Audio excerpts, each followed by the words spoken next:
from the game that's about to happen between University of Connecticut and Boston University. And we'll be getting into the champion select in just a moment, but oof, rivulets down my back. I'm strangely aroused. Strangely. And it's about the game. Don't get me wrong. Yeah, of course, of course. Of course, of course. Don't want to insinuate anything here. This is, of course, a PG broadcast. Yes. Yes, of course. But yeah, it's wonderful, wonderful weather down here. I hear there is a contrast, however, in San Diego. Not San Diego, Toronto. Yep. I am in the cold white north, and it is already beginning to start to feel like winter up here, and I'm not a fan of that. I got 2 sweaters on already, waiting to keep the heat off as long as I can to save money on that electric bill, but God, sometimes I hate being a Canadian. But everybody loves Canadians. The natural stereotype that you guys are so polite. After casting with you, I've noticed that it really is a pleasure. It's just so easy to have conversation and pass time. Yeah, the thing that you don't realize, though, is that I'm totally BSing you the whole time. I'm niggering behind your back, turn my mic off, and just laugh at you when you cast. I'm actually the worst kind of person, and most Canadians are actually. We're just the best actors. I think that's what it is, you know? We got Mike Myers, we got the Jay Beebs, we've got all these fantastic actors who just pretend to be nice. That's our big thing. You know, that makes a lot of sense. One of my favorite actors, Nathan Fillion, he's actually specified that he's going to be done with Firefly, even if they manage to get the rights back wrested away from Fox, if they manage to get funding and bring the whole crew back together. He said it's had its time. The movie was sufficient for him, and he's moving on to bigger and better things, kind of like Castle. Castle's a good show. Well, see, that's the thing, though. What kind of normal, nice person would say that about Firefly? You know, who would purposely reject that? It's messed up. It is a very dangerous statement indeed. But I could see that, Canadians being sleeper crazy, because you also gave us Justin Bieber. Mm-hmm. Oh, man. We're going to make this happen. I'm Googling famous Canadians, and we are going to tear these people apart. Mike Myers is probably the best famous Canadian. Jim Carrey's Canadian? Uh-huh. What? Yeah. See, he's like deeply messed up, though. He's got some serious issues. He like beats up paparazzi. You just never hear about it. Well, Canadians are not a good kind of people, man. I swear. You just, once you spend some time here, you'll understand. The South is way better, way nicer, way kinder. Everyone's better looking. They're not so pasty white. Well, pasty white is a good color because it helps you blend into the snow up there. You kind of go hiding around. I can't believe there's actually a Wikipedia article called List of Canadians. It's because there's so few of them. There's only about a couple hundred people on this list. Oh, man. The entire population of Canada is less than the population of California. I could see that. I could see that being a thing. It's crazy. That's why the esports scene in Canada isn't quite as big as it is in the States, unfortunately. It's because you just don't have the weather. I mean, the people. Maybe it's a little bit of both. Same difference. Oh, man. William Shatner is Canadian? Yep. My whole life is a lie. Captain Kirk. Yep. All of the good captains are Canadian. Why are all of the good captains Canadian? Captain Crunch, Captain Hook. We got them all. Okay, well, we are in the picks and bans, and we appear to be having a couple of technical difficulties with this stream, so we'll just walk you guys through the picks coming out so far. I keep on trying to think of ways to twist these picks into Canadian picks, but I don't know how that's going to work. Yeah. Maybe if they have Arctic Warfare, Caitlin. Yeah, I could see that. Okay, so regardless, you guys can't see the picks and bans on the screen. We'll narrate those to you until we manage to get our spectator client reattached from our cameraman side. But it looks like it's going to be University of Connecticut with 3 picks so far, with the Kazakhs in the jungle, Caitlin and Thresh locked in for the bottom lane. And on the opposite side of the map, Boston University, they're looking at their 3rd and 4th pick, having already locked in Jarvan the 4th, and Kog'Maw, and it looks like it's going to be a Nami and Lulu lock in as well. So pretty interesting team composition so far. It looks like it's going to be a protect the Cogma composition coming out of Boston University, something we've grown familiar with over this past week. Yeah, it is. Definitely seems like almost every game a team is kind of running that triple support kind of style, protecting their hypercarry, be it the Tristana or the Kog'Maw. Obviously, Boston University choosing to ban out the Tristana and then second pick the Kog'Maw. Connecticut actually deciding to go for that first pick Kha'Zix, which is interesting, putting a lot of their importance, their team play around that jungler. And I kind of have to agree with it. It's a really strong champion these days. It's so good at clearing the jungle and just being healthy and sustaining and having that crazy late game, especially when you upgrade that W early on. It's just such a fantastic power pick. And compared to the Jarvan on the opposite side, I think he's going to do pretty well in that matchup. Yeah, you're exactly right. And to me, the evolved W on Kha'Zix, that seems like a relatively new development out of jungle Kha'Zix. The way I've normally seen it is you go for the evolved leap first and try to go for some early team fights at Dragon and try to force turret dives, get a kill, and then leap out of the way. Or even while he still provided extra damage or defense against turrets, the evolved active camouflage for reduced damage for turrets, making turret dives even better, and again, focusing on those team fights. But instead, it's the evolved W that's popular nowadays, which is a guaranteed slow. It gives vision of your target, it has large AoE, and it heals Kha'Zix for a lot in the jungle. So not so oriented on diving turrets, but more on those open team fights in the lanes. And Toshi Hijikata? Toshi Hijikata. Okay, he's Toshi. Currently hovering over at Talon right now. Well, you know, Castellera, as Kha'Zix says, change is good. He's one of those champions that is constantly evolving, no pun intended, and it's really cool to see his metagame change. But we do have both teams locked in with their team comps. You want to run us through that real quick?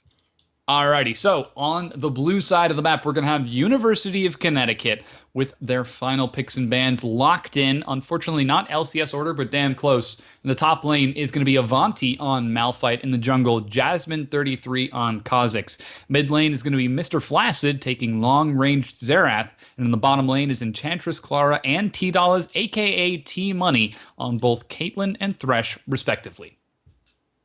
And on the purple team, that is Boston University. They have Strangelove and Sycus down in the bottom lane. Strangelove on that Kog'Maw, Sycus on that Nami. And then we have Toshi in the mid lane on that Talon with Ignite. Inheritor on Jarvan in the jungle. And Kryvo top lane with that Lulu with TP. So talking about that top lane matchup, the Malphite against the Lulu, both taking teleport, that's pretty interesting. You don't usually see Malphite in the top lane very often anymore. However, he does have a lot of good itemization options against Lulu, able to pick up that Chalice early, maybe even building it up into an Athene's eventually. He's one of those top laners similar to Nasus and Cho'Gath, Mundo, things that really just sit up there, farm. You can never really kill them, but they can't really ever kill you, especially when it's a Lulu. So, very interesting team comps. Obviously, we've got somewhat of that protect the carry coming out of Boston University side. However, they also have a lot of dive potential with the Jarvan and the Talon also being comboed with that Lulu ultimate. Whereas on the side of University of Connecticut, they have a nice balance of dive with the Malphite and the Kha'Zix, as well as that long-range siege coming out of Xerath and Caitlyn. So a lot of well-rounded team comps coming out of both sides. It's not like either will be without an option for engage or disengage or poke or sustain even. So really good pick and ban phase coming out of both sides. Yeah, some very well-rounded compositions. I suppose the only weakness that I could see specifically is Boston University They've got that frontliner in Jarvan, but if he decides to build damage first, pick up the Spirit of the Elder Lizard and transition into perhaps a Black Cleaver, maybe a Yomu's Ghostblade, he's going to be really vulnerable for a long time, and that's a long time to go with a Kog'Maw, a Nami, a Talon, and no tank. Those are all very squishy champions, and the only survivability they have is going to be the Wild Growth from Lulu, the Pix Shield also from Lulu, and the Ebb and Flow from that Nami as well. So it could work out rather well because the damage scaling is very, very high on both of these teams. I expect it should make for a very entertaining laning phase in the bottom to see that Nami Kog'Maw trading off with a Caitlyn Thresh, super, super long range against super, super high damage early on. And it'll make for a very entertaining match. Talon has a great matchup in that mid lane, especially taking the Ignite against Xerath Exhaust, which granted is a very good answer to Assassins in the mid lane. However, I'm pretty sure Talon still has that silence in the mid lane, unless I'm mistaken. I know it's in the process of being changed. But that's a great matchup for Toshi. He's going to have a lot of potential to really carry this game and really start snowballing with that Jarvan jungle. Both champions are very good at diving and emphasizing their advantage all over the map. Just a little bit of theory crafting. I just had a random thought while you're going through that team comp coming out of Boston University. Now, I'm going to throw a couple random things at you. I'm not sure if you know 100%, but do you know that new-ish item that came out that gives you attack speed based off of your shields and heals? It's all your overhealing done, I believe, gives like an attack speed buff to the person that you put your shields on. So something that I was thinking is maybe if a team comp was built where they had an Orianna, the Lulu, and say the Nami or the Janna in the bottom lane, and each one of them bought that item, I'm wondering if that would stack and sort of give incredible boost to that Kog'Maw, whoever they all decide to put their shields on. I think that would be a really interesting strategy. I'm going to check that out, and maybe I just blew apart the meta. I'm thinking you just might have, because that sounds like a very powerful composition. I'm sure that item has a unique definition to it, though, so Most you can't likely. stack it up with a bunch of different people, Most right? It's likely. not that crazy. Yeah. But it should certainly be fun to see that sort of crazy thing be thrown around. It would be neat. I don't give him enough credit, I guess, but I'm always looking for those crazy things. I just love changing the game up. You know what I mean? That's why I love things like Kha'Zix starting to evolve his W, or when changes are made to champions and Thresh starts maxing his Q and picking up CDR instead of movement speed and tankiness, simply because the best option is now to go for the hook instead of the flay. I just love that. That's one of the reasons that I absolutely love League of Legends, and I hope that I can enlighten you guys with a couple more crazy things this game. It's such an exciting progression to see the meta grow and develop like this. Actually, did you see the new League of Legends video teasing Worlds? I did. It was very cool. With the song by Imagine Dragons? Yep, my computer is kind of crappy, so it was lagging, but I got the gist of it. Well, it's a song. I guess the focus is a song, and while there is an animation added to the top of it, I don't think the animation was as cool as last year's whole anime fight around the Summoner's Cup, but still definitely really cool. But we are now loaded onto the Rift. 30 seconds on, we've got standard items across the board, consumable for Talon in the mid lane and consumables for Malphite in the top. However, it looks like we might see a potential invade as it... No, never mind, that's a defensive lineup. Yeah, nothing too crazy going out right now. Looks like we're going to have those standard lanes as well, and unless someone face checks a bush, I think everything is going to be pretty standard this game. I think so. Of course, the Talon Xerath is going to be really, really fun to watch. Xerath has got exceptional range. His spells have short cooldown, they have good wave clear. Trouble is, they have enormous mana cost, and the way Xerath maintains his mana in lane is by auto-attacking and refreshing with his Mana Surge passive, which returns twice as much mana if he hits a champion. That's really, really hard to do on somebody like Talon, who once you get into melee range, is just going to harass you, silence you, toss a bleed out, plus some rake slow. It's not going to be fun. Yep, and just to confirm, Talon does indeed still have his silence on his kit. Hasn't been changed yet. Probably just going crazy. Something that I would like to point out is that there is no heal reduction, none of that Grievous runes, no ignites coming out, which means that the protect the AD carry comp is going to be all the more strong on keeping Strangelove alive this game. Strangelove, of course, very, very important on that Kog'Maw. It's vital that he's able to scale well into the late game because he's the hyper carry, like you mentioned. Both Talon will be able to do some decent damage later on, and Lulu, depending on how she builds, will also vary in effectiveness versus damage. She decides to go for an Athens or a Melanomicon, or even go straight for a Rabadon's Death Cap. And already we can see Avanti forced to chug down those health pots, that crystalline flask. That's not going to be a fun lane for him. It's definitely going to be a tough time. You took the words right out of my mouth. He's going to have to buy a lot of potions this game, I think. That's probably what's going to happen. Unless Jasmine33 really does camp up there, sort of like how Dexter does when he plays with double lift. Oh, actually, we have Jarvan moving down here already, speaking of the camp. And Heriter with a double clear is going to find the knockup onto Clara. Exhaust for some slow, but heal denies it. Flash has dropped red buff, continuing to tick away, and Heriter looking for the Dragon Standard. He's not going to get it off of cooldown just yet. Oh, the Flash is going to be burned, plus the heal out of Clara for only the exhaust on Psychus. All in all, a very favorable trade for Boston University. Inheritor actually interrupted Enchantress Clara's net, her 90 caliber net, so you couldn't even really see the animation. It was just perfect timing for him, really, meaning that she didn't have that safe escape. She even took it at level 2 to be super safe from that Jarvan gank, but just really perfect timing for him, making sure that she actually did have to blow both of her summoners. Yeah, and it was really unexpected. You could tell that Clara and T-Money were not expecting that level 2 as compared to the standard level 3 gank timing. And with those summoners gone, Clara's going to have to play safe on that Caitlyn and can't really afford to continue pushing the lane like he was beforehand. Now, 4 minutes in, we can see that it's still about dead even in gold, but the laning phase for University of Connecticut is completely hampered simply by the solo lane picks. Malphite versus Lulu, Xerath versus Talon, and now yet another gank from Inheritor in the bottom lane. Malphite is actually doing pretty well in the top lane. He's out-sustained the mana of Lulu, and he might actually even get a kill here. He does pull the flash. Bottom lane, though, we have some action. Yeah, Bull is going to find Psychus. He has got his flash available. Car comes in. A huge Dark Passage brings Jasmine across the lane, but not able to follow up in time as Psychus walked away with his life. And no summoners were blown. That was another gank from Inheritor and a successful counter gank from Jasmine33. Looks like Inheritor knows where his priorities lie.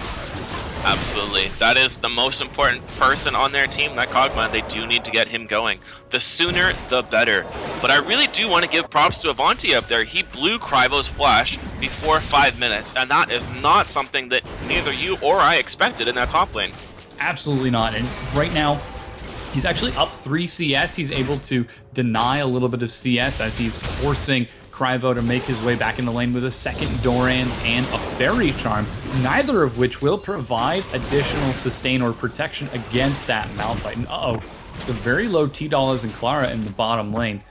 They really are going to have to watch their backs here because a quick dive, a single bubble from Psychus could certainly result in a kill with no heal or flash on Clara. We've spoken about this before in previous games. However, even with those Jarvan ganks coming out and really helping out the team for Boston University, Nami is just such a strong support.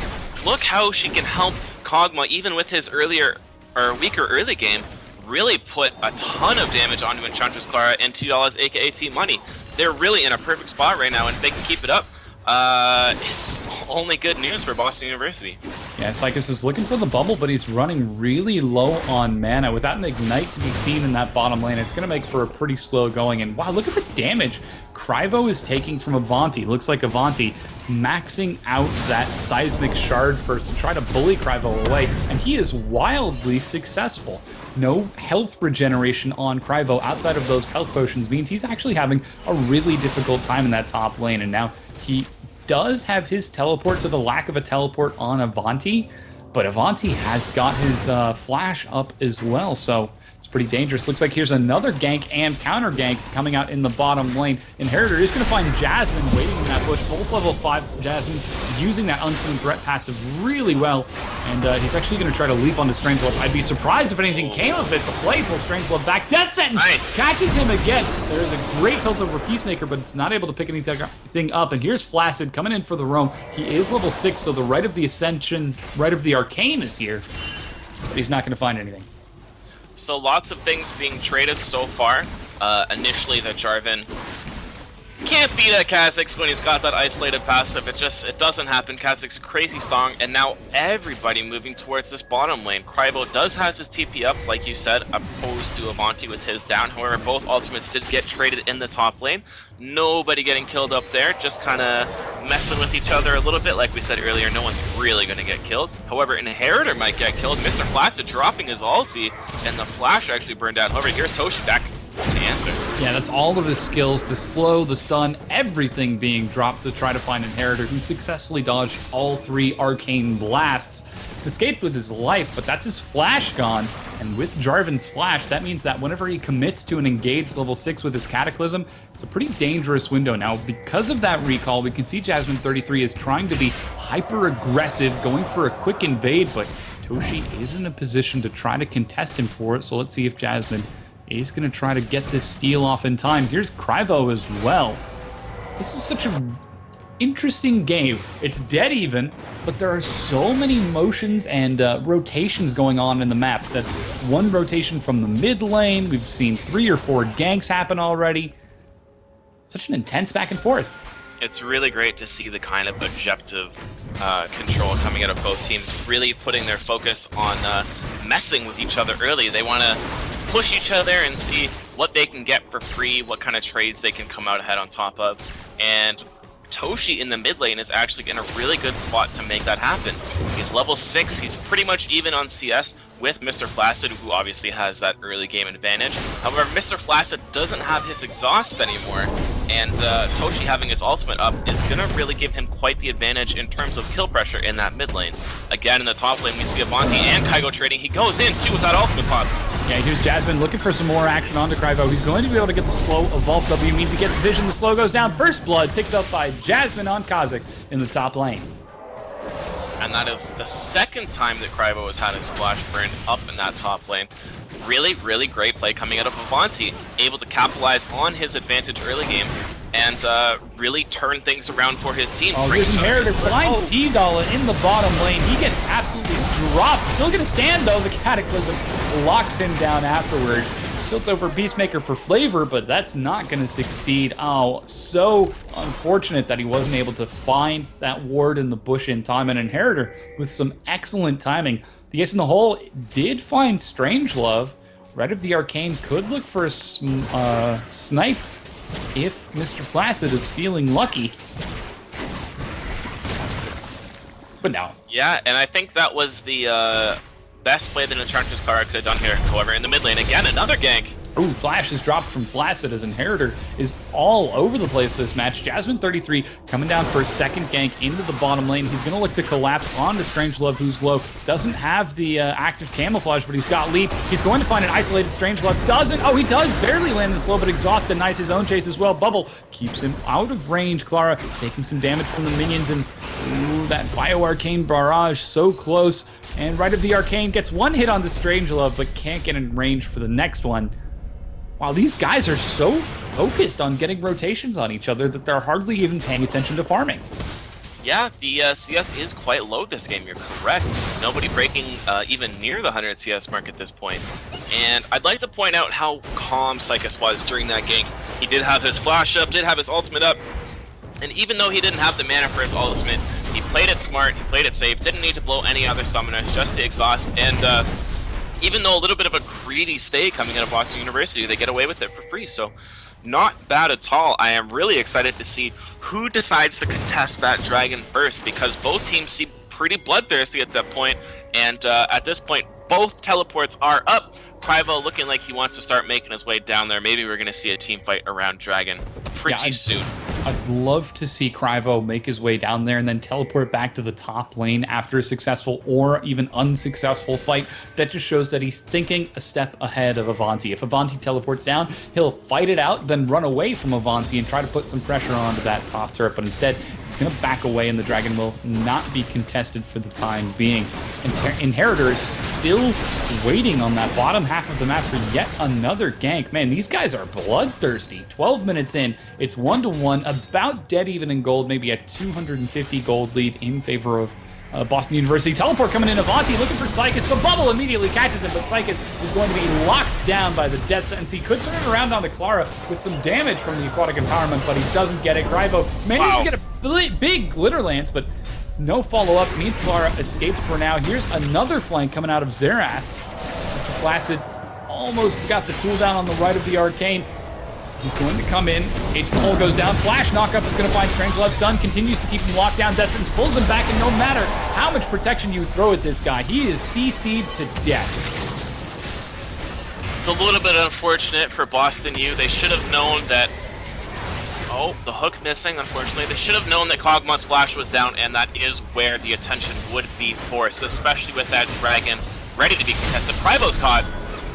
Good damage coming out of Mr. Placid, and if only his team had been a little bit more patient and hadn't rushed to the Dragon, that would have been yet another kill. But instead, it's going to be Avanti and a Jasmine 33 rushing that thing down. There is a tidal wave available on Psychus. He could go for the steal.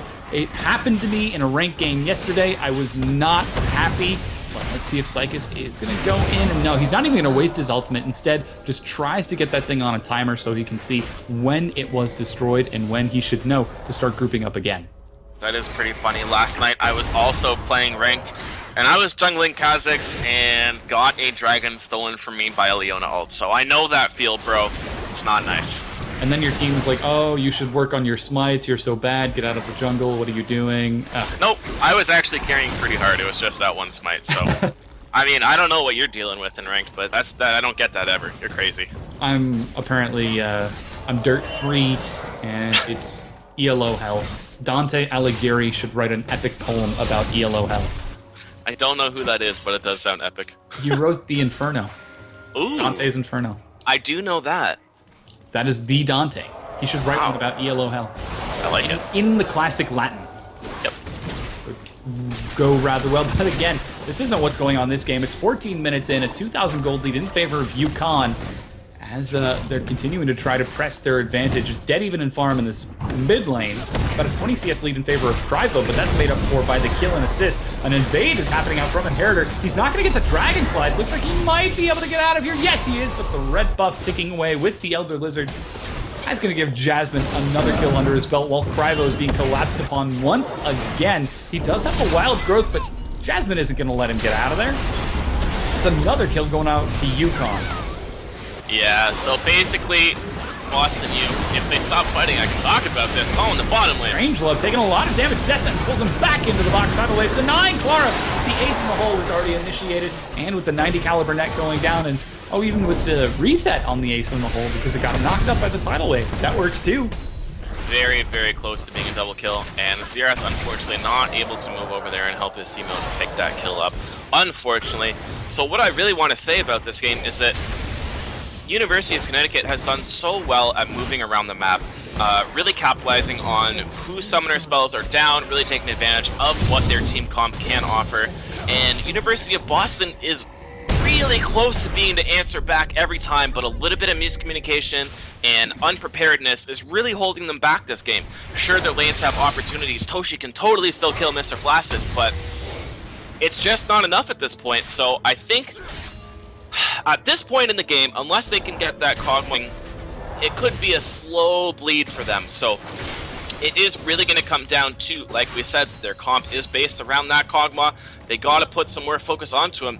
Malphite is a perfect answer to that Kog'Maw, being able to blow him up with that Kha'Zix and the Kha'Zix, or sorry, the Cataclysm surprise out of the jungle. T-Doll is going to be locked down. Dark Passage keeps him safe for now, but the knockup! Dive finds Clara, and Toshi is going to secure that kill. Ignite dropped onto T-Doll, but he's still rocking the Sightstone right at the Arcane being tossed for funsies. Looking for a snipe, but isn't going to find one. And you were exactly right talking about Toshi. Take a look at his build. He's got the Brutalizer, Pickaxe, and Boots of Mobility for pure armor shred and roam. But we haven't seen him leave the mid lane, but for that one time 6 minutes in. And yes, it's now going to be a 4 versus 3 siege while Cosmo is distracted in the bottom. A dive could go down as, wow, Toshi gets wild throw. A quick knockout coming from over the wall as Jasmine is tanking the turret. Meanwhile, Avanti continuing to stay deep. He is soaking up so much damage with the early Giant Belt. And oh, Crybo getting caught in the death sentence with nowhere to go. He goes to Avanti. Flash from Strange Love is going to find T-Doll as the aquatic bubble goes down, but T-Doll is running for his life. The Arcane Barrage doesn't find him, and Inheritor waiting over the wall. Just gonna trade it out while Jasmine, doesn't find the snipe. The ace of the hole goes out, and it's traded. But another snipe happens, and Strangelove goes down. Oh, and Jasmine lives! Wow. Jasmine was evolving his secondary ability right there. Right in the face of the Kog'Maw. No fear. And style points for him. Absolutely. Jasmine 33. The classiest bug on the Rift. Most certainly, man. That was a bold move. Really, really quite. Just saying, oh, Kog'Maw, true damage. You know what? I can take it. I can handle. I can hang. Exactly. So something evolve pun. E-ball. Maybe I was gonna say something like he has balls. E-ball. I don't know. Something there. I'm not smart enough. Yeah, whatever. You think that's a more clever people to find out, the writing team, the writing staff. Exactly. That's what we need. That's what the LCS has. They've got people in their ears putting them jokes. It's just nobody knows. I don't think they have people giving them jokes. Whoa, Toji caught way out of position. He's going to stealth, trying to escape. Death sentence goes wide, but Avanti is going to lock him down with some movement steal. Looks like the leap. This is going to find him isolation. He's going to bait out the right of the Arcane from his team. Just tossing all 3 remaining charges for fun. Strangelove forced to retreat as he has only completed his Trinity Force, and now 18.5 minutes in, that's 8 kills for University of Connecticut. They're up 7,000 gold, 3 turrets and a dragon. Things are looking dire for Boston, and Jasmine, so bold. Doesn't even care that there's an enemy right there. He says, you know what, I'm going to invade, I'm going to go for it. And Avanti doing the same thing, diving a turret. He does get the dark passage and casually walk away. Death sentence to the baseline. Scribe a wild growth. Going to knock him up. Jasmine 33 getting some bonus damage. No heavy carries means this is a tough fight coming out for UConn, but finally Mr. Flaccid joins him up. And finally Jasmine is able to get 1 kill. The snipe from Mr. Flaccid gets another one in the background stun. Going to find Strangelove. He's taking a lot of damage here. The dive is going down. Jasmine's looking for the reset. He finds it. He's going to go out of the turret once again, and Kog'Maw, again, completely obliterated. Unfortunately, I really think that Boston was just a little bit behind University of Connecticut for most of the game. Honestly, it seemed like they were just 30 seconds, if not less, too late to all the fights, all the lanes, all the map movements this game, and they just haven't met their win conditions at this point. They put too much time into that bottom lane, didn't get anything out of it. The Talon wasn't able really to snowball his lane at all. Xerath 2-0-6 right now has never really been in any danger. And unfortunately, it just seems like University of Connecticut is just too tanky, too strong, too rich to really beat them in these team fights, even though they're landing their abilities, they're playing the fights right. It's just a little bit too little too late at this point.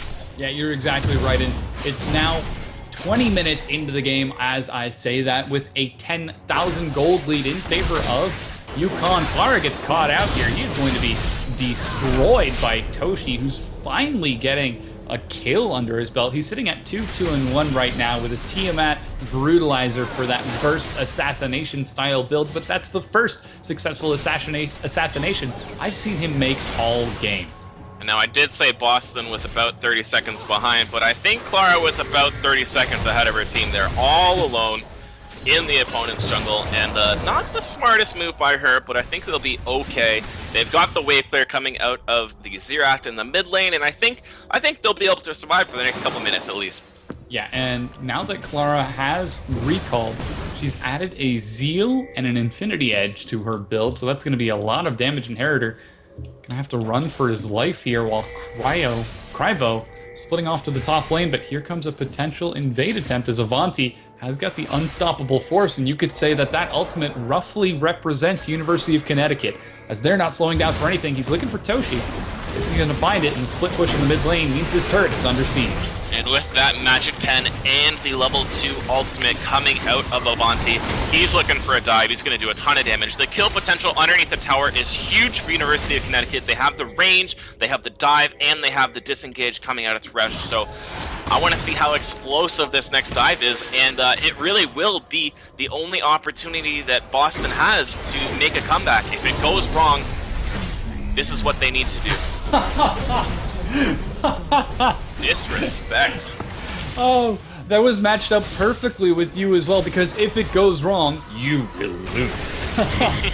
I really hope that was lined up just as well on stream, because as it stands, it looks like that is actually the condition for Boston University. 22 minutes in, they're down 10,000 gold, they're down 10 kills and 4 turrets. That was a solid 5 versus 5 siege that they weren't able to stand. Kryvo running for his life from T-Doll as the flash. Death sentence is going to find him. That's not going to be a life sentence. That's a death sentence indeed. He goes down to Jasmine. Yep, great pick coming out of University of Connecticut. They're very strong right now, and you cannot make any mistakes against a team with this much of a gold advantage. They'll just run it home against you, catch your Kozma in the bottom lane maybe.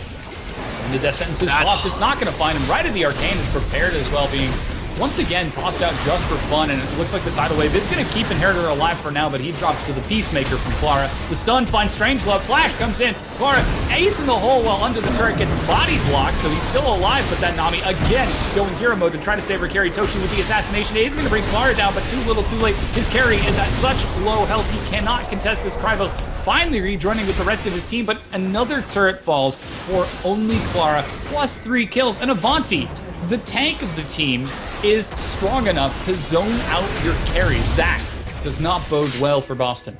You said it, Castaneda. Too little, too late. When a Malphite has 5, 1, and 5, double Magic Pen items, and probably looking to pick up a DFG for his Zonias, you're in trouble. Him alone is such a good anti-carry. If he really does pick up that DFG, which I hope to see, he'll be able to blow up Kog'Maw almost instantly.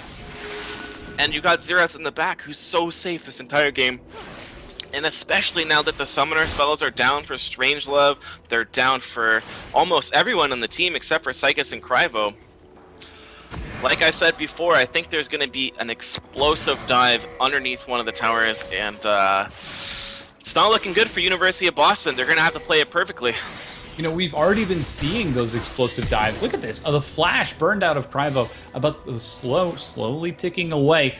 Looks like Inheritor is going to be in a position to counteract this, though Avanti and Clara are entirely undaunted by this. And again, the siege continues, as now University of Connecticut have rotated up to the top half of the map while Jasmine split pushes in the mid. Take a look at Jasmine's KDA right now. He's sitting at a 16 KDA without a single death. And whoa, Kryvo getting caught out. Death sentence finds him right at the Arcane, locks him down long enough to ensure one right at the Arcane. Hits the third. No, T-Dollars. KS. T-Dollars, he claimed that one. That was all his. You could say it was a money kill for her. Cash money. T-Dollars, aka T-Money, aka T-Bills, aka kill-stealing support. Oh, and the flash goes down as Toshi is going to be destroyed under his own turret. Vision is being granted by the evolved W. Avanti. Doesn't even care about the turret. It's 2 versus 3 here. Well, 2 versus 4 if you include the turret. Inheritor going to find the knockout Cataclysm, locks him down. He's going to go down while Jasmine runs for his life, with the split push is real. Clara gets one, looking for yet another, while the rest of T-Dollars and Mr. Flaccid are split pushing in the mid lane. Man, Boston University seem like they're just a step behind every time, and now 25 minutes in, it looks like they might well lose their inhibitor turrets. Kryvo doing what he can to try to bring Jasmine down, but that's not the person he needs to be worried about, as Mr. Flaccid is going to assassinate him as Toshi assassinates T-Dollars. Their AD carry is in the top lane, so they are able to make a couple of picks here. Let's see if they can chase anything else down. They need to stop that Caitlyn in the top lane. I think Clara should be able to escape just fine, as it does have the Zeal plus level 2 boots. He should be able to get out of there. Sycus getting caught out of position by Clara. Toshi getting a good assassination plus the bubble, and Chantra's Clara finally goes down. The knockup on Jasmine denies his kill. He's finally going to get it, while Avanti on the respawn is going to catch Strangelove out of position. With that, no DFG just yet. The snipe trying to find Inheritor right at the Arcane off cooldown, slowing Inheritor down. Jasmine trades, he doesn't get enough, and Mr. Flaccid picks up the kill. The teleport coming in from Kryvo with Home Guard Mega Speed. He's going the wrong way. He finds Avanti and Flaccid, but doesn't have the damage. Wild Growth keeps him alive, but that's not what he needs. He needs kills.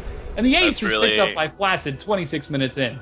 That's really unfortunate. I'm pretty sure that he home guarded in and then was walking in the bush, and he attacked that ward, slowing his movement speed, taking off that home guard.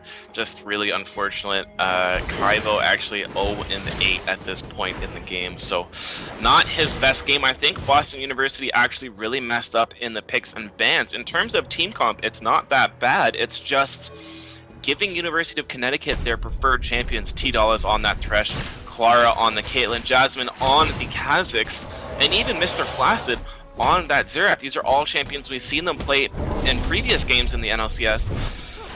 And even though they're not crazy power meta picks, except for maybe the Kha'Zix and the Xerath, Enchantress Clara is just so strong on that Caitlyn. Every game it just seems like she's huge in the bottom lane down there with T-Dollars T-Money, although Avanti's in trouble right now in the top lane. What can he do? He does have Unstoppable Force, so he ought to be able to escape. Oh, doesn't make it out of the damage in time. Good reaction, but just not quite fast enough to dodge it and get out with his life. And Avanti finally going to be shut down, picks up a Zhonya's Hourglass to add to his build. And, you know, I don't really think it was so much the pick and ban phase. I think it was the laning phase. There was so much pressure on Inheritor to try to get Kog'Maw fed that once fights finally started breaking out, he completely ignored the priority targets. Jasmine was low several times and was able to escape. Same thing with T-Dollars and Clara. They just were able to outlast the enemy team in team fights. And the Guardian Angel is popped on Jasmine. Got no jump. Doesn't have the lead. He does have Flash available. He's going to use the active camouflage to escape with his life. Meanwhile, Flaccid comes in from the side, gets one. Right as the Arcane goes down, he's going to get another. Wow, Clara flanking from the backside is going to find yet another kill. Inheritor looking like he might go down, but first it's going to be an ace for UConn. I feel really bad for University of Boston because Connecticut is actually making a lot of mistakes here in terms of closing out that game. You can tell that they're getting a little bit cocky, a little bit, to put it lightly, just a little bit full of themselves. And even though they're making these mistakes, because they're so strong, it doesn't really matter. And I keep feeling like Boston has the potential to come back because they have that protect the carry comp, they have that Kog'Maw, but he's just not nearly as far along as he needs to be, and Connecticut has all the answers with that long-range kill potential on both the Xerath and the Caitlyn. You saw how easily they were able to play that team fight, essentially 3v5. And like I said, I do feel bad for Boston because they have the potential to come back. It's just so hard, and with University of Connecticut playing this aggressive, it almost makes me feel like they should lose. But of course, look how strong they are, able to melt down that Jarvan like butter. He's not getting out of there. Setting up a death bush inside of the enemy jungle. And oh, the snipe battle. Flaccid is going to be able to take that one while the split push is real. But yeah, look at this. This is a really good play coming out of Boston. This is exactly the type of good play that we've been seeing out of them. They're just too far behind. Let's see if they can do anything here in this fight.